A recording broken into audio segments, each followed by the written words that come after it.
Hello student, welcome to all of you in the online class provided by Rajasthan Academy Churu. Our subject is social study, topic is peasants and farmers. Social study में आज का अपना जो topic है वो peasants and farmers यानी किसान जो है उसका वो अपना टॉपिक है।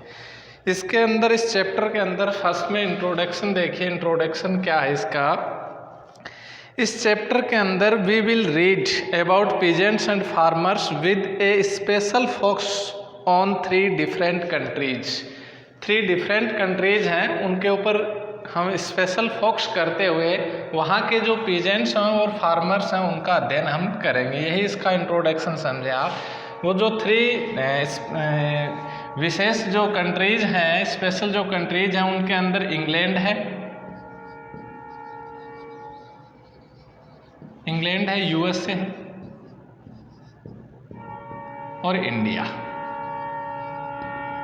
और इंडिया के अंदर भी स्पेशली बंगाल। इसके बारे में हम अध्ययन करेंगे। तो इंट्रोडक्शन देखिए, You will see what happens to different rural groups with the coming of modern agriculture। जैसे ही आधुनिक agriculture I, modern agriculture I, तो उसके साथ में जो रूरल ग्रुप्स थे, जो ग्रामीण समुदाय थे, उनके साथ में क्या हैपन हुआ, क्या घटित हुआ। What happens when different regions of the world are integrated with the capitalist world market। जब पूरे विश्व के जो सभी रीजन्स हैं, क्षेत्र हैं, वो पूंजीवादी मार्केट से जब जुड़े, जब उनको एग्रीकल्चर से आय होने लगी, कैपिटलिस्ट जो मार्केट थे उनसे वो जुड़े, तो उसके अंदर क्या परिवर्तन हुआ। फर्स्ट में देखिए अपना the coming up of modern agriculture in England. The coming up of modern agriculture in England. On 1st June 1830, a farmer in the northwest of England found his barn and haystack reduced to ashes by a fire that started at night।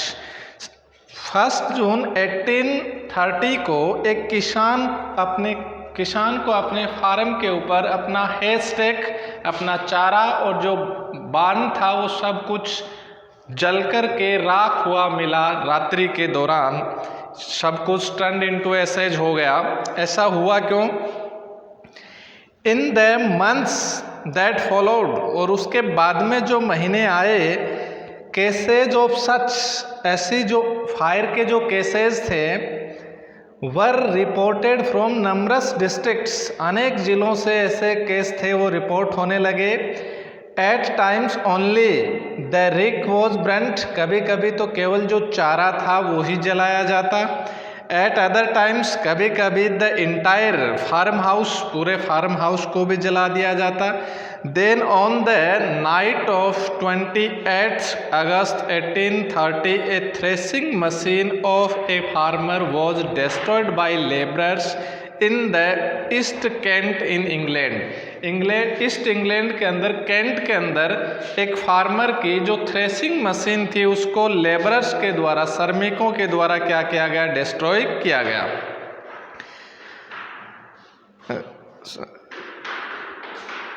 In England in the subsequent 2 years riots spreads, फिर आने वाले लगातार 2 वर्षों में उपद्रव फैलते रहे। Over the southern England, पूरे सदर्न इंग्लैंड के अंदर। And about 387 threshing machines were broken, लगभग 387 जो थ्रेसिंग मशीन थी उनको तोड़ा गया, जलाया गया। थ्रू दिस पीरियड, इस पीरियड के दौरान farmers received threatening letters urging them to stop using machine that deprived workman of their livelihood. इस दौरान जो फार्मर्स थे उनको अनेक पत्र भी मिले। उन पत्रों के अंदर उनसे ये अर्ज किया गया, उनको ये सलाह दी गई और ये थ्रेटनिंग दी गई, धमकियां दी गई कि वो मशीनों का प्रयोग बंद कर दें, क्योंकि मशीनें हैं वो जो लेबरर्स हैं उनकी आजीविका से उन्हें क्या कर देती है, वंचित कर देती हैं। नेक्स्ट देखिए, तो ये अपना सेकंड जो टॉपिक था, the coming of modern agriculture in England. जो इंग्लैंड के अंदर जब आधुनिक कृषि की शुरुआत हुई तो उसके अंदर थ्रेसिंग मशीन वगैरह आने लग गई, तो जो वर्कमैन थे, लेबरर थे, वो अपनी आजीविका से वंचित होने लगे। तो उन्होंने आगजनी करना शुरू कर दिया, फसलों को जलाना शुरू कर दिया, थ्रेसिंग मशीन वगैरह को तोड़ना शुरू कर दिया। और जो फार्मर्स थे उनको उन्होंने थ्रेटनिंग लेटर लिखने शुरू कर दिए, धमकी वाले पत्र लिखने शुरू कर दिए। फिर देखिए थर्ड वन जो पॉइंट है अपना, the time of open fields and Commons. उसके बाद का जो समय आया वो ओपन फील्ड्स, खुले जो मैदान थे उनका, एंड कॉमन्स जो सार्वजनिक स्थान थे, सबके लिए काम में आने वाले जो फील्ड्स थे उनका समय आया। तो उसके अंदर देखिए over the late 18th and early 19th century, 18वीं शताब्दी के अंत में और 19वीं शताब्दी के स्टार्टिंग में, the English country side change dramatically. जो ग्रामीण क्षेत्र थे इंग्लैंड के, वो नाटकीय तरीके से उनमें क्या हुआ, बदलाव हुआ। Peasants cultivated on stripes of land around the village they lived in. जिस गांव के अंदर किसान रहते थे, पीजेंट्स रहते थे, उनको भूमि के छोटे छोटे टुकड़े प्रदान किए गए, स्ट्राइप्स दिए गए कल्टिवेट के लिए, एग्रीकल्चर के लिए, जुताई के लिए। At the beginning of each year, जब भी जो भी ईयर था उसके शुरुआत के अंदर, एट ए पब्लिक मीटिंग, एक सार्वजनिक मीटिंग की गई। Each villager was allotted A number of stripes cultivate. उन्हें अनेक भूमि के छोटे छोटे टुकड़े कृषि के लिए दिए गए। These stripes were often located in different places, और वो अलग अलग स्थानों पर उसे भूमि के टुकड़े दिए गए। The effort was to ensure that every one had a mix of good and bad lands. इसका ये जो प्रयास था ये इसलिए किया गया कि प्रत्येक किसान के पास में गुड और बैड जो लैंड्स हैं दोनों समान रूप से उनमें इक्वलिटी आए। Good lands and bad lands, यानी अब उपजाऊ और अनुपजाऊ जो भूमि है, अच्छी भूमि है और जो अनुपजाऊ भूमि है, वो दोनों सभी किसानों के अंदर इक्वलिटी आए, उनके पास में पैदावार जो है वो समान रूप से हो। तो इसके लिए ये एफर्ट किया गया। फर्स्ट पॉइंट इसके अंदर ये हुआ। सेकंड देखिए, ऑन द कॉमन लैंड, जो कॉमन लैंड थी, ओपन फील्ड्स हो गए, ये डिवाइड कर दिए गए। कॉमन लैंड थे, उनका क्या उद्देश्य था, सार्वजनिक जो भूमि थी वो किस लिए थी। All villager pastured their cows and graze the sheep. उसके अंदर सभी जो ग्रामीण थे वो अपनी काउज को, अपनी सीप को, जो घास के मैदान थे, जो कॉमन लैंड्स थी वो उनके अंदर वो ले जा सकते थे उनको ग्रेज करने के लिए। कलेक्टेड फायरवुड फॉर फायर, उसके अंदर वो जलाने के लिए लकड़ियाँ एकत्रित कर सकते थे। And berries and fruit for food, और भोजन के लिए जो बेरीज हैं, दूसरे जो फ्रूट्स हैं वो कलेक्ट कर सकते थे वो। They fished in the rivers and ponds and hunted rabbit in common forest. जो कॉमन फॉरेस्ट थे, जो कॉमन जो लैंड थी, जो भूमि थी, उसके अंदर वो रैबिट वगैरह का हंट कर सकते थे, शिकार कर सकते थे। और वहाँ पर जो पॉन्ड थे, जो रिवर थी, उसके अंदर वो फिशिंग कर सकते थे, मछलियाँ पकड़ सकते थे।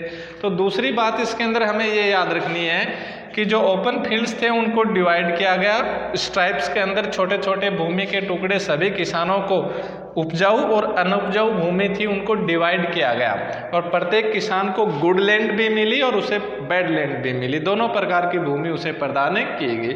कॉमन्स थे, उसके अंदर सभी लोग जो ऑल विलेजर्स थे वो क्या कर सकते थे, अपने काउज वगैरह ले जा सकते थे, शिप्स ले जा सकते थे, वहाँ से फ्रूट्स फायरवुड कलेक्ट कर सकते थे।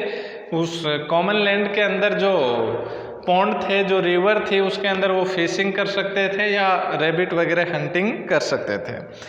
फोर्थ पॉइंट इसका देखिए, फॉर दी पुअर, जो पुअर थे, गरीब जो लोग थे, the common land supplemented their meagre income, उनकी जो तुच्छ सी, जो बिल्कुल कम जो आय थी उसको वो सपोर्ट करती थी, कॉमन लैंड करती थी उनकी। सस्टेन देयर कैटल, जो अपने कैटल थे, अपने एनिमल्स थे, उनको वो सस्टेन करते थे, वहाँ से पाल लेते थे। And helped them in tide over bad times when crops failed, और जब फसल थी वो कभी कभी नष्ट हो जाती थी, फेल हो जाती थी, तो उस समय जो कॉमन लैंड थी उसके ऊपर वो अपने जानवर वगैरह सस्टेन कर लेते थे, पाल लेते थे, तो उनको उससे क्या करती थी, बुरे समय के अंदर मदद मिलती थी। तो तीसरा पॉइंट ये कि कॉमन लैंड के अंदर जो पुअर लोग थे वो अपने एनिमल्स वगैरह ग्रेजिंग कर लेते थे, रख लेते थे, क्रॉप फेल हो जाती थी तो वो एनिमल्स के माध्यम से उन्हें क्या मिलता था, सपोर्ट मिलता था, आय उनकी होती थी। नेक्स्ट देखिए इसका, enclosures and enclosure movement causes. Enclosures and enclosure movements causes, एक ऐसा समय भी आया इंग्लैंड के अंदर कि लोगों ने भूमि के ऊपर फेंसिंग करना शुरू कर दिया, मेड़ बनाना शुरू कर दिया, हेजेज वगैरह लगा करके भूमि के ऊपर अपना अधिकार करना शुरू कर दिया। तो उसका जो ये एक मूवमेंट चला पूरा का पूरा, तो उसका देखिए क्या असर हुआ। The price of wool went up, जो वूल थी, ऊन थी, उसकी जो प्राइस थी in the world market in the 16th century, 16th century के अंदर, 16वीं शताब्दी के अंदर जो वूल थी, वूल की जो प्राइस थी, कीमत थी, वो अत्यधिक बढ़ गई थी 16th सेंचुरी के अंदर। तो उसका रिजल्ट क्या हुआ, rich farmer wanted to expand wool production to earn profit. तो जो रिच फार्मर थे वो वूल का, ऊन का जो उत्पादन है वो बढ़ाना चाहते थे, प्रॉफिट कमाने के लिए, लाभ लेने के लिए। They were eager to improve their sheep breeds, वो चाहते थे कि वूल हमें किससे मिलेगी, शीप से मिलेगी, ऊन किससे मिलेगी हमें, शीप से। और शीप है उनकी यदि ब्रीड अच्छी होगी तो ऊन अच्छी होगी, और यदि जो पॉस्चर्स हैं, जो घास के मैदान, अच्छी घास उनको मिलेगी तो उनका अंदर उनका जो उत्पादन है वो ज़्यादा होगा। तो देखिए वो improve their sheep breeds and ensure good feed for them, कि उन्हें अच्छा भोजन मिले और उन्नत जो प्रजाति है जो शीप की वो प्राप्त करना चाहते थे। They were keen to controlling large areas of land in compact blocks to allow improved breeding, और वो क्या करते थे, बड़े बड़े जो घास के मैदान थे, एरियाज थे, उनको कंट्रोल में, अपने नियंत्रण में करना चाहते थे। So they began dividing and enclosing common land। अब देखिए ओपन फील्ड्स और कॉमन लैंड जो थी ये क्या थी, गरीब लोगों के लिए सहायक थी ये कॉमन लैंड, उसको उन्होंने डिवाइड करना और उसको इनक्लोजिंग करना शुरू कर दिया, यानी उसका अधिग्रहण करना उन्होंने शुरू कर दिया। And prevented the poor from entering the enclose fields, और जो फील्ड्स जो जिनके ऊपर उन्होंने इनक्लोज कर लिया, उनकी जिन्होंने मेड़ बना ली, घेरा जिसका उन्होंने बना लिया, उसके ऊपर उन्होंने गरीब लोगों के आने पर रोकें लगा दी। तो ये इनक्लोज जो भूमि थी उसका बैड इफेक्ट ये हुआ दूसरा। तीसरा देखिए, till the middle of the 18th century the enclosure movement proceeded very slowly. 18वीं शताब्दी तक जो ये इनक्लोजर मूवमेंट था, भूमि को अपने अधिकार में करने वाला जो मूवमेंट चल रहा था, वो बिल्कुल धीमी गति से चला 18वीं शताब्दी तक। The early enclosures were usually created by individual landlords. शुरुआत के अंदर जो बाड़ जो की गई, जो फेंसिंग जो की गई, वो इंडिविजुअल, व्यक्तिगत रूप से कुछ किसानों के द्वारा की गई थी। नेक्स्ट में देखिए फिर इंडिविजुअल जो थे उनके द्वारा वो की गई। The early individual landlords they were not supported by the state और द चर्च। शुरुआत में जिन लोगों ने ये इनक्लोजिंग की उनको चर्च के द्वारा या स्टेट के द्वारा कोई सपोर्ट नहीं मिला। After the mid 18th century, 18वीं शताब्दी के मध्य के बाद However, फिर भी the enclosure movement swept through the countryside, बड़ी तेज गति से पूरे ग्रामीण क्षेत्रों में ये इनक्लोजर मूवमेंट फैला। Changing in English landscape forever, जो लैंडस्केप थी इंग्लैंड की उसको हमेशा के लिए परिवर्तित कर दिया। Between 1750 and 1850 6 million acres of land was enclosed. 1750 से लेकर के 1850 तक, 1750 से लेकर के 1850 के बीच में लगभग 6 मिलियन जो लैंड थी उसको इनक्लोज कर लिया गया। इससे पूरा नक्शा जो कंट्री साइड का था वो बदल गया। The British parliament no longer watched this process from a distance, जो ब्रिटिश पार्लियामेंट थी वो भी इस दूरी से इस प्रक्रिया से बैठी नहीं रही। नो लॉन्गर वॉच्ड, उसने केवल देखा नहीं। It passed 4000 acts legalising these enclosures, उन्होंने उनको लीगलाइज कर दिया। जिन्होंने ये इनक्लोजिंग की थी उनको लीगल, कानूनी रूप से सही ठहरा दिया। और 4000 उसने जो एक्ट था वो 4000 एक्ट्स थे वो उन्होंने पास कर दिए। नेक्स्ट पॉइंट है अपना इसी के अंदर new demands for a grain, ये देखते हैं अभी।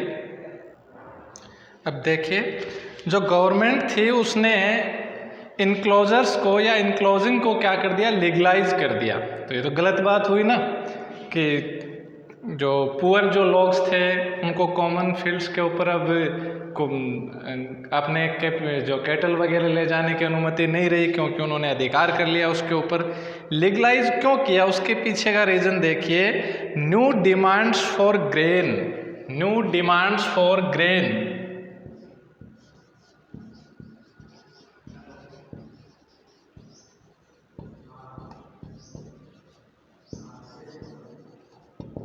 ग्रेन जो अनाज थी, उस अनाज की ग्रेन की जो डिमांड थी वो बढ़ गई थी। तो the new enclosures were different from the old, क्योंकि जो नए जो इनक्लोजर्स थे जिन्होंने ये जो ज़मीन को ऊपर लैंड के ऊपर उन्होंने जो मेड बनाई हेजेज वगैरह लगा करके, जो न्यू इनक्लोजर्स थे वो डिफरेंट थे ओल्ड वन से। उसका reason, the land that was enclosed in late 18th century was for grain production. 18th century के लेट के अंदर जो लैंड इनक्लोज की गई थी वो किसके लिए की गई, ग्रेन प्रोडक्शन के लिए की गई। जो स्टार्टिंग में जो की गई वो किसके लिए, पास्चर्स के लिए, वूल, जो सीप वगैरह थी उनको ग्रेजिंग करने के लिए, वूल प्रोडक्शन बढ़ाने के लिए। और फिर जैसे ही ग्रेन की डिमांड बढ़ गई पॉपुलेशन के साथ में, तो उसके साथ में ग्रेन की डिमांड जो इनक्लोजिंग जो की थी वो किसके लिए की, ग्रेन प्रोडक्शन के लिए की। इसलिए गवर्नमेंट ने उसे लीगलाइज कर दिया, सरकार ने उनको अनुमति दे दी, क्योंकि गवर्नमेंट को भी क्या करना था, ज़्यादा से ज़्यादा ग्रेन प्रोडक्शन करना था पॉपुलेशन के लिए। इसलिए जो इनक्लोजिंग थी उसको उन्होंने लीगलाइज कर दिया। नेक्स्ट देखिए, from the mid 18th century, जो 18th सेंचुरी के मध्य से the English population expanded rapidly, जो इंग्लिश पॉपुलेशन थी वो बड़ी तेज़ गति से बढ़ी। This meant an increase demand for food grains to feed the population. और जैसे पॉपुलेशन बढ़ी तो इसका मतलब पॉपुलेशन को फीड करने के लिए, भोजन देने के लिए ग्रेन की डिमांड भी उतनी तेज़ गति से बढ़ी। Britain at this time was industrialising, और उस समय ब्रिटेन के अंदर क्या हो रहा था, औद्योगिकरण हो रहा था, इंडस्ट्रियलाइजिंग उस समय हो रहा था। More and more people began to live and work in urban areas, जो लोग थे ज़्यादा से ज़्यादा कहाँ रहने लग गए, शहरी क्षेत्रों में रहने लग गए, काम करने लग गए।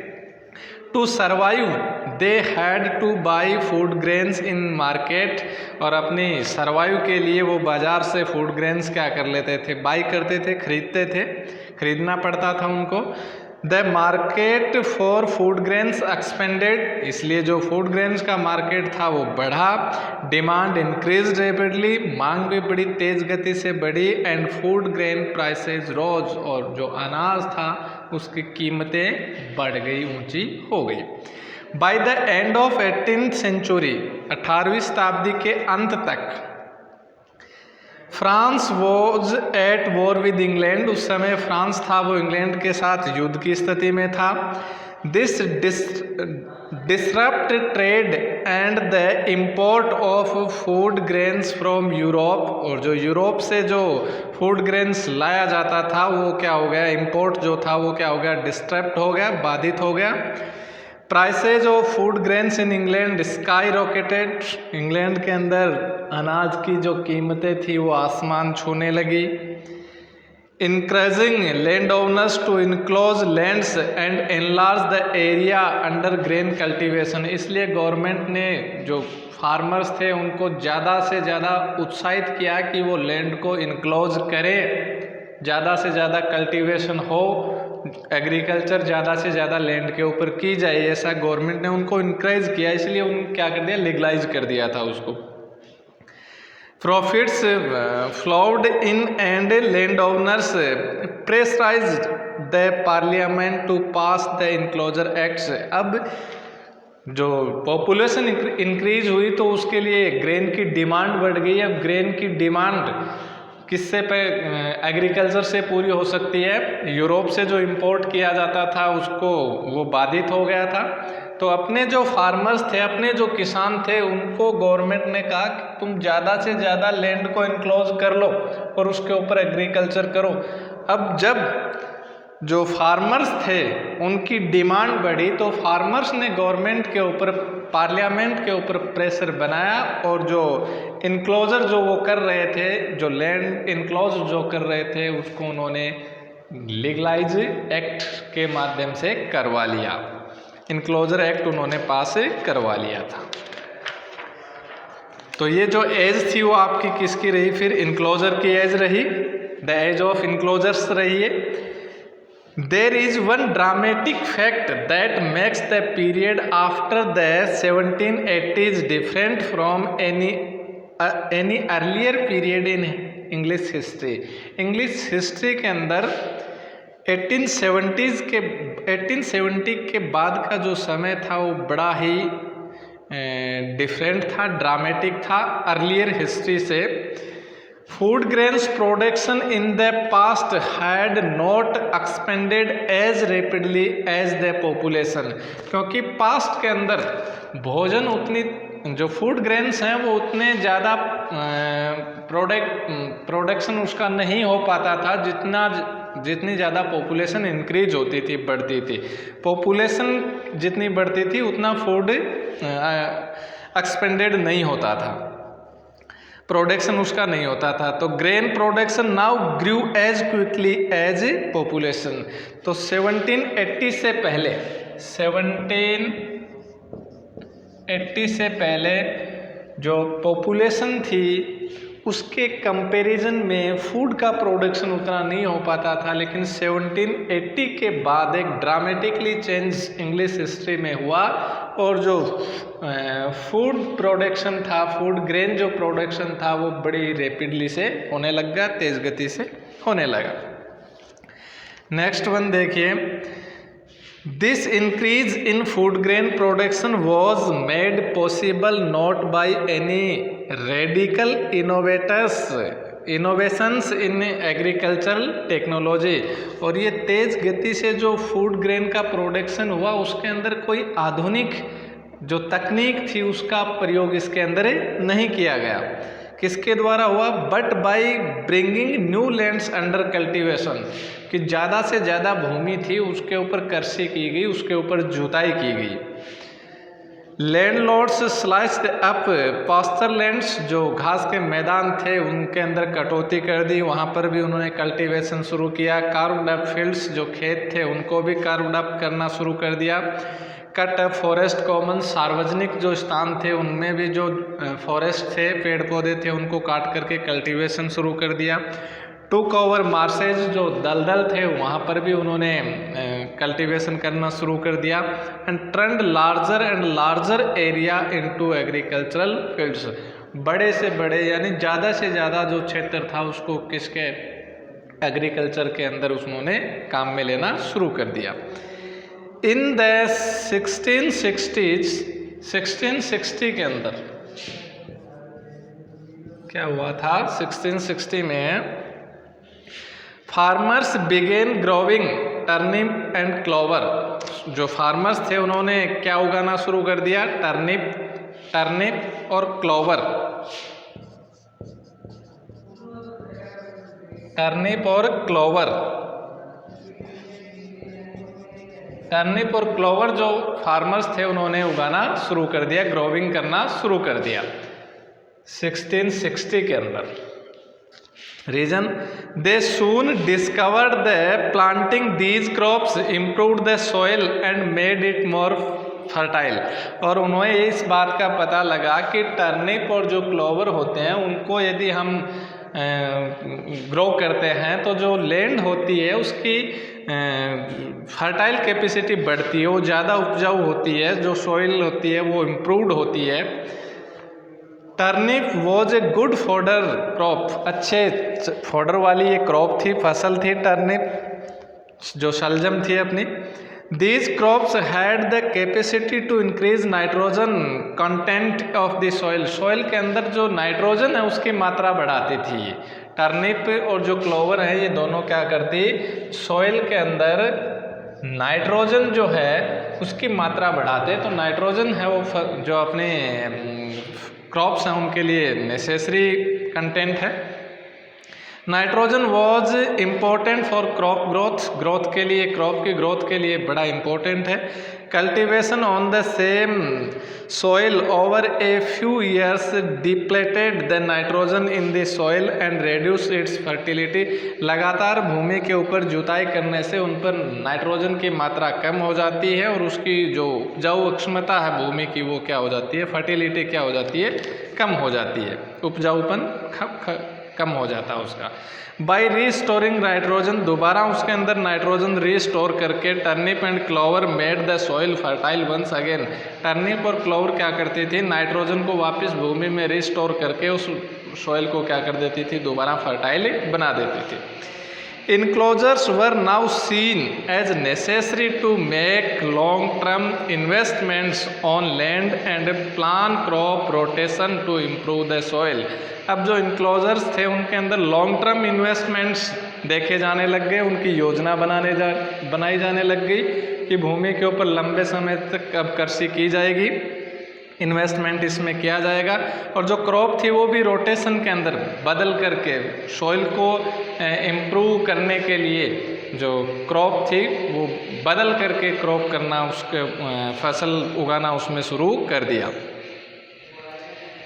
देखिए, improve the soil, enclosures also allowed the richer land owners to expand the land under their control and produce more for the market. और जो इनक्लोजर्स थे उससे इस जो रिचर लैंड ओनर्स थे, धनवान जो लैंड ओनर्स थे, उसको इस बात की अनुमति मिल गई कि वो अपने अधीन लैंड को क्या कर लें, एक्सपेंड कर लें, विस्तृत कर लें और मार्केट के लिए ज़्यादा से ज़्यादा पैदावार करें। नेक्स्ट वीडियो के अंदर जब ये सारी बातें हो गई एनक्लोजर वगैरह होकर के, तो इसके अंदर what happen to the poor, जो गरीब थे उनके साथ में क्या हुआ जब इनक्लोजर हो गए, कॉमन लैंड थी उसको एग्रीकल्चर लैंड के अंदर काम में लेना शुरू कर दिया। तो नेक्स्ट वीडियो के अंदर हम ये पढ़ेंगे। थैंक्स।